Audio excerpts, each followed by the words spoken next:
Nakatutok ang DPWH sa pagtatayo ng permanent shelters para sa mga sinalanta ng bagyong. Ayon sa ahensya, mahigit 1,000 ektarya ang kailangan para sa pagpapatayo ng mga ito. Si Noel Perfecto sa detalye.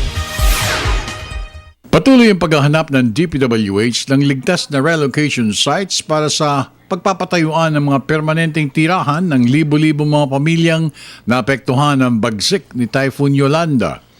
Sa panayam ng PTB4, sinabi ni Secretary Rogelio Singson na mahigit 1,000 ektarya ang kinakailangan ng pamahalaan para mapagtayuan ng mga permanent housing sa Eastern Visayas region. At ang relocation sites na siyang dahilan ng pagkakaantala ng paggawa ng mga permanenteng housing units. Huminto na kami ng kakagawa ng bank houses. Okay? We completed what we committed, 240 or 250 bank houses, because we're now delivering construction materials based on our agreement with the SWD. No?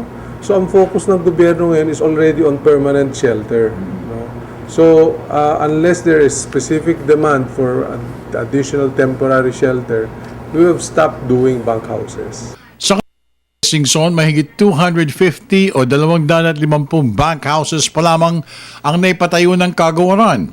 Ngunit sa kasalukuyan ay mas pinagtutuunan na nila ng pansin at atensyon ang pagsasagawa sana ng mga permanenteng shelters na nakalaan sa daang-daang libong pamilyang nasalanta ng bagyong Yolanda noong nakaraang taon. As we have already said, the permanent shelter is the ideal program. Unfortunately, we lack relocation sites.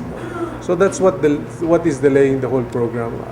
Identification of safe relocation sites. So that's the focus now of Secretary Ping Lacson and the shelter cluster to start constructing permanent shelter. There are many donations coming from NGOs, Red Cross. Unfortunately, it's the identification of the relocation sites that's delaying the whole shelter program. Para sa Telebisyon ng Bayan, ako naman si Noel Perfecto.